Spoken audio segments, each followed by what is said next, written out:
So we're at the 2014 Spring Fling Wood League Show. Speed Festival. Well, Speed Festival's It used on to be the Thursday. Speed Festival. Now it's the Spring Fling. So now it's instead of just having SFSF, it's just SF. Yeah, the SF, one SF has fallen off. That's We've right. completed one SF, we're on the next SF. That's right. We're down to just one now. We're catching up with a couple of the drivers here. So on your left, we got Mike Ritz and Shelly Ritz down from Oregon. Scapoose?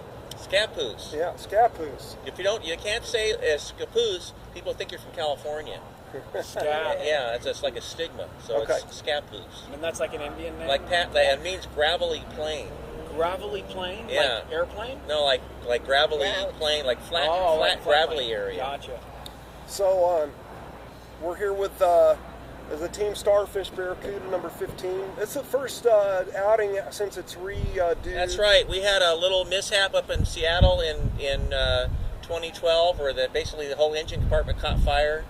A carburetor line came loose during a race and sprayed fuel on the headers, which then went down underneath the car, and there were flames shooting 20 feet out behind the car, and then the rest is history. Oh, and the car finally died, and then when the car died, the flames then, instead of being underneath the car, were in the car. And then I went to pull the fire system, set off the fire extinguisher, and nothing happened. No. The pin that's supposed to puncture the top of the cylinder just went and stopped. And I sat there saying, "Where's all the halon? Where's all the halon?" And then when you need it, it wasn't there. And so the next thing you know, the extinguisher guys are running down from two different corner workers, Good. No. they really did a good job of knocking the fire down. What track was that at? This was up in Seattle, Kent Raceway, Pacific Raceways, in Kent, Washington. Now, Brian's actually thinking about coming out here with his car, leaving it for the season at my house, I think, right, Brian? And then doing some West Coast events. And one, he wants to do something up in Oregon, Washington area that's kind of what would be the one for him to do? The best one to do, well, but the historics are up there in July up at Kent. But a real good one to do would be to do a sovereign event at PIR, which is pretty close to my house. What month is that? That's in September. It's Okay. Labor Day weekend. Oh, and you'll put us all up? We could do that. Wow. Right there at the house. We're Hey. about 25 minutes from the track. Would You don't have to sleep with the horses? No. Awesome. Let me ask you, would you be interested in us being the Team CUDA and we'll bring that car up? Yeah. It'd be like another Bring a year or couple so. cars up. Yeah. Yeah. Well, if you're going to do the MX, you're going to have to tank it and cage it. Exactly. Yeah, I was thinking that. Okay. The Dart and the The CUDA. Dart and the CUDA or something. Both of those, yeah. So, well, I'm kind of getting off track, but so then the CUDA, obviously, would that run with Sovereign? 67, yeah, sure it would. And then what about the 66 Dart? A little over-prepped. The Dart's overprep? Over-prepped for vintage racing, yeah. It's got to have things like door panels. You got you got way too much crash protection in there, right? They'd They let don't us run like it, though, that. wouldn't they? They'd let us run it, wouldn't they? I don't know.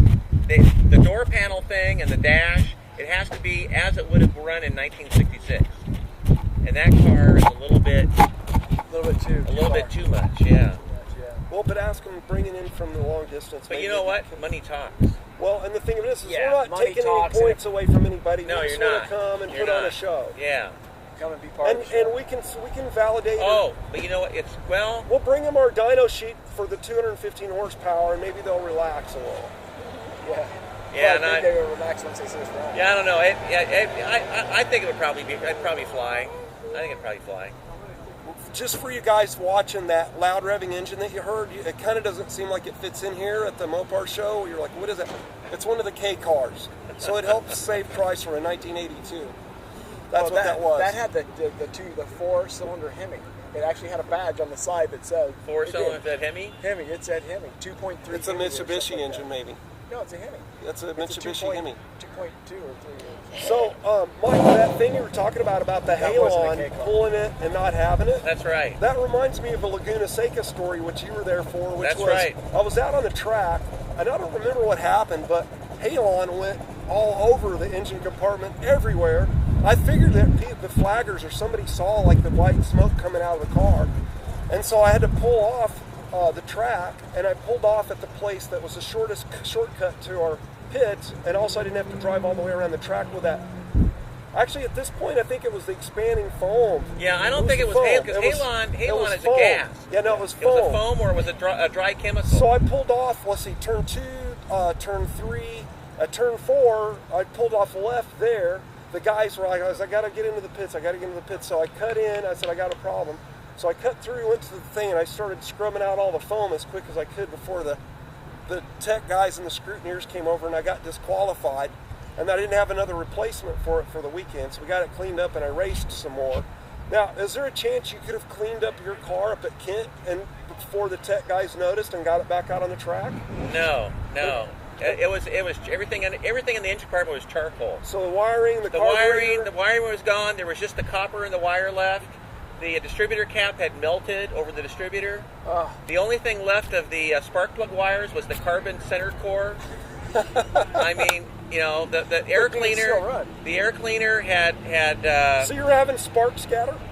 Yeah, a little bit. Actually, you know, it's funny. It's kind of been. You know, here's exactly how that went down, Tim.